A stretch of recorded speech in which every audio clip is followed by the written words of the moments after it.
Halo pemirsa Jurnalis TV.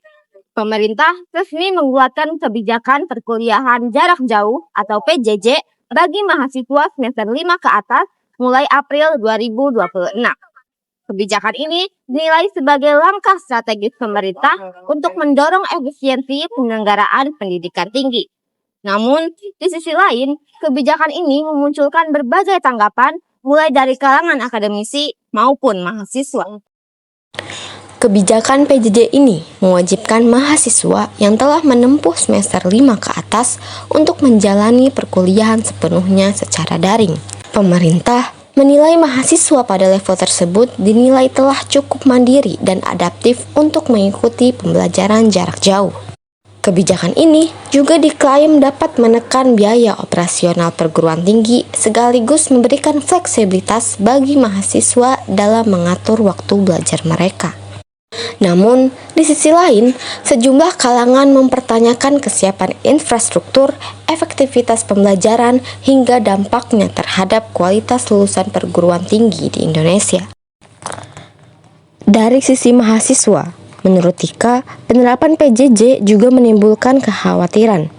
Mahasiswa semester lanjut mengaku pembelajaran daring terasa kurang efektif, terutama untuk mata kuliah yang bersifat penting dan menjadi bekal menuju skripsi. Selain itu, keterbatasan interaksi dengan dosen dan teman membuat proses diskusi tidak berjalan maksimal. Mahasiswa berharap sistem pembelajaran dapat kembali dilakukan secara tatap muka agar bimbingan akademik dan kualitas belajar tetap terjaga.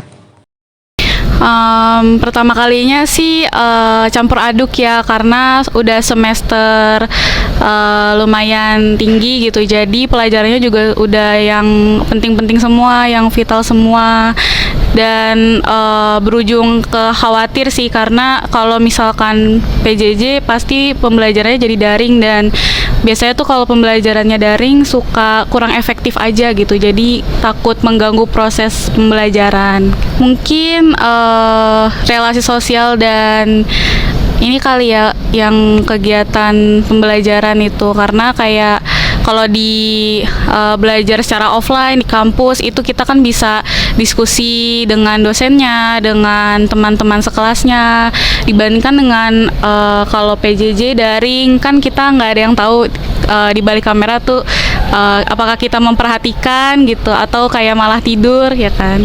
Justru semester 6 tuh butuh ini ya, bimbingan intensif dari dosen gitu, karena kan kayak matkul-matkulnya juga tuh udah mulai matkul-matkul yang untuk persiapan skripsi gitu, jadi kayak butuh banyak-banyak konsultasi ke dosennya gitu. Jadi lebih baik kalau misalkan offline aja gitu, dan bertemu dosen secara langsung di kelas.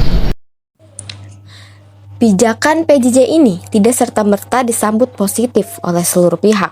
Sejumlah akademisi mengingatkan bahwa efektivitas pembelajaran daring sangat bergantung pada kesiapan dan kompetensi dosen dalam mengelola kelas virtual, serta kedisiplinan mahasiswa itu sendiri.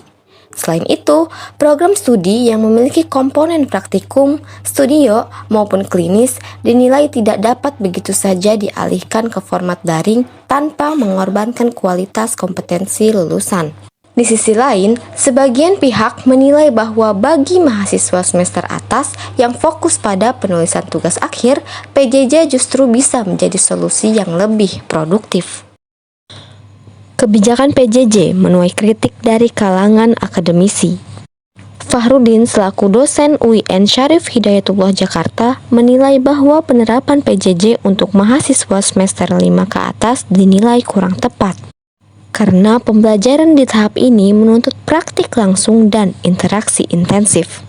Selain itu, PJJ dikhawatirkan menurunkan kualitas pembelajaran dan berpotensi menurunkan kualitas lulusan, terutama pada bidang yang membutuhkan keterampilan praktis.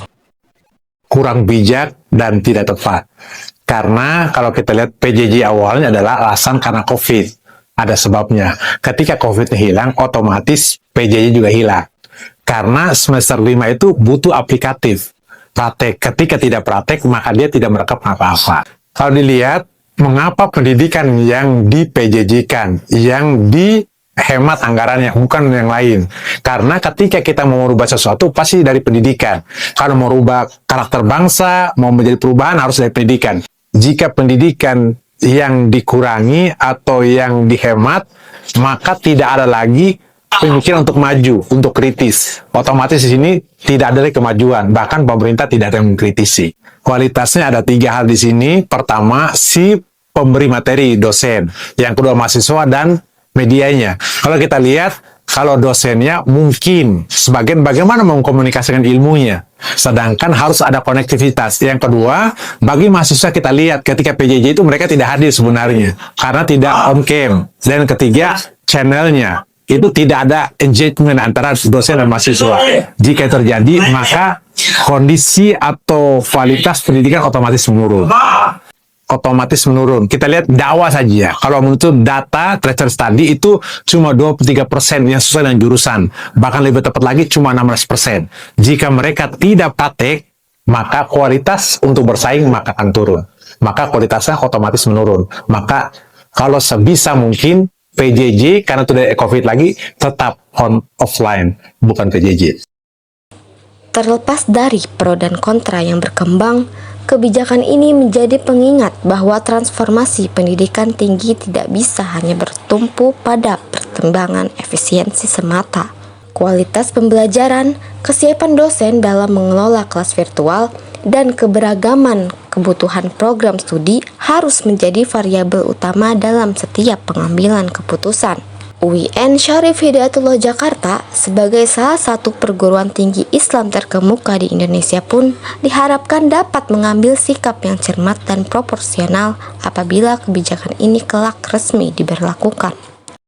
Kebijakan PJJ bagi mahasiswa semester 5 ke atas masih menuai pro dan kontra di kalangan akademisi maupun mahasiswa. Di satu sisi, kebijakan ini dinilai mampu meningkatkan efisiensi. Namun, di sisi lain, berpotensi menurunkan kualitas pembelajaran, terutama dari aspek praktik dan interaksi langsung. Diperlukan kajian yang matang agar kebijakan ini tidak hanya efektif secara sistem, tetapi juga tetap menjaga mutu pendidikan tinggi. Saya, Aufa Syaukia Fadza, beserta kru yang bertugas melaporkan untuk Jurnalis TV.